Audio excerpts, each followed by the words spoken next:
Lord. ప్రభు అయిన యేసు నామములో అందరికీ వందనములు. ఈ దేవుని వాక్యంలో నుంచి యెషయా గ్రంథం 49వ అధ్యాయం 15వ వచనం.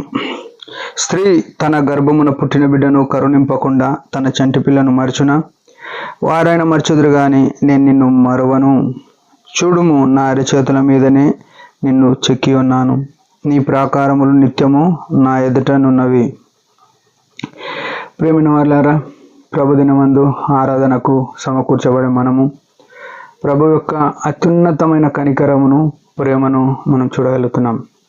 యేసు రక్తంతో విమోచింపబడడానికి ఆయన కల్వరి శిలువలో తన ప్రాణం ఇచ్చినాడు. తన అరచేతులలో చీలలు కొట్టబడ్డాయి. అరచేతులలో చెక్కున్నాను అనే మాటకు అర్థం ఏంటంటే ఆయన చేతుల్లో చీలలు కొట్టబడ్డాయి. ఎందుకంటే తన రక్తం ద్వారా మనల్ని కన్నాడు యేసు ప్రభు. అయితే ఇక్కడ ఒక సూచన ఏం చెప్తున్నానంటే, ఆయన ప్రేమను మనం అర్థం చేసుకోవడానికి సాధ్యపడదు, అర్థం కాదు. ఆయన ప్రేమ ఎంత అనేది ఎవరికి చెప్పలేం. మనకి ఎట్లా అర్థమవుతుందో మనకి అర్థమయ్యే రీతిలో ప్రభు ఏమంటున్నాడంటే, ఒక స్త్రీ తన గర్భంలో పుట్టిన బిడ్డను మరుస్తుందా అని అడుగుతున్నాడు. అంటే మరవదు దాదాపుగా. ఈ దినాల్లో చాలామంది మరుస్తున్నారు కానీ దాదాపుగా మరవరు. 99% మరవరు. కొంతమంది మర్చిపోవచ్చు. అయితే వారు మర్చితారేమో కానీ నేను నిన్ను మరువను. ఎంత ప్రేమగల ప్రభు! ఈ లోకంలో అందరికంటే ఎక్కువ తల్లి ప్రేమిస్తుంది అంటారు కదా, ఆ తల్లి కంటే ఎక్కువ నేను నిన్ను ప్రేమిస్తున్నా అని యేసు ప్రభు చెప్తున్నాడు. ప్రేమైన సహోదరుడా, సహోదరి, ఉదయకాలం ఆయన ప్రేమను నువ్వు రుచిస్తే మౌనంగా ఉండలేవు, ఆరాధన చేయగలుగుతావు. ఆత్మతో సత్యంతో ఆయనను మయంపరచగలిగే స్థితిలో మనం ఉండగలుగుతాం. ఇంకేమంటున్నా అంటే, చూడుము, నా అరచేతుల మీదనే నేను నిన్ను చెక్కి ఉన్నాను అంటున్నాడు. ఆయన సిలువలో తన ప్రాణం ఇచ్చేటప్పుడు కూడా మనల్ని ఇష్టపడి ప్రాణం ఇచ్చినాడు. ఆయన స్వతహాగా మనల్ని ప్రేమించి మన పాపం నుంచి, శాపం నుంచి, నరకం నుంచి తీసివేసి ఆ పరలోక వైభవంలో ఉండాలని తన చేతుల్లో చెక్కున్నాడు. అంటే తన చేతులు ఎందుకు చెక్కున్నాడంటే, మనల్ని రక్షించి వదిలిపెట్టలేడు. ఆయన మనల్ని పోషిస్తున్నాడు.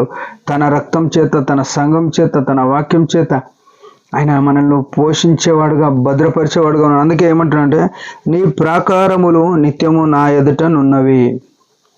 ఎంత గంభీరమైన మాట ప్రేమైన.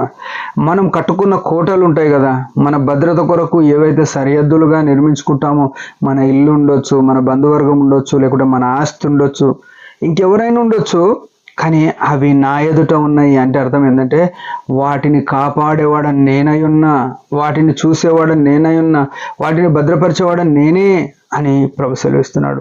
ఇట్టి గొప్ప ప్రేమ మనల్ని విమోచించడానికి తన ప్రాణం ఇచ్చినాడు. మనల్ని నిరంతరము రక్షించుకున్నది మొదలుకొని ఈనాటి వరకు మనల్ని భద్రపరచడానికి మన పోషణకర్తగా, మన చుట్టూ ఉన్న శత్రువులను ఆయన ఆ ప్రాకారం దాటనీయకుండా మన పక్షమున నిలబడి ఉన్న దేవుడు. ఈయన ఇమ్మానుయేలు దేవుడు, రక్షకుడైన దేవుడు. ఎంత గొప్ప అనుభవం గల దేవుని మనం మహిమపరచకుండా, ఆరాధన చేయకుండా ఎట్లుంటాం?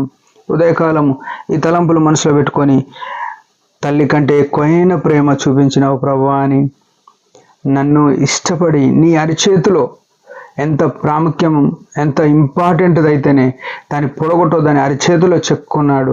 ఎవరు చెరిపివేయలేంది, ఎవరు తుడిచిపోయలేని రీతిలో ఆయన అరిచేతిలో మనల్ని పెట్టుకున్నాడు. ఈ ప్రేమకి ఏమి ఇవ్వగలుగుతాం? మన ప్రాకారములు ఆయన ఎదుట పెట్టుకున్నాడు. అంటే ఎప్పటికీ మనల్ని చూస్తున్నాడు. మన కన్నుళ్ళు, మనకు భద్రతగా ఉన్న సైన్యం కూడా మనల్ని నిరంతరం చూడదు, కానీ యేసు ప్రభు నిరంతరం కాపరిగా ఉన్నాడు. ఈ గొప్ప కాపరిని, ఈ గొప్ప దేవుని మనం ఆరాధన చేద్దాం. దేవుడి మాట దీవించిన యొక్క చిన్న ఆరాధన. పరలోకమందున తండ్రి, యేసు ప్రభు నామమును బట్టి వందనాలు. దినమిచ్చిన ఆయుష్ను బట్టి స్తోత్రములు. నమ్మదగిన తండ్రి, ఎంత అత్యున్నతమైన ప్రేమ మేడలు చూపించినావు తండ్రి. ఈ ప్రపంచంలో తల్లి ప్రేమ గొప్పది అని ఎంతోమంది అంటున్నారు, కానీ వారిని మించిన ప్రేమ నీదని మరొకసారి బయలుపరిచినావు. అందుకై స్తోత్రములు. కల్వరి శిలువలో నన్ను, మమ్మల్ని ఇష్టపడి నీ అరిచేతుల మీద చెక్కున్నావు. ఏ ఒక్కరు చెరిపివేయలేని గీతలుగా మమ్మలను నీ చేతిలో ఉంచుకున్నావు. అందుకై స్తోత్రములు.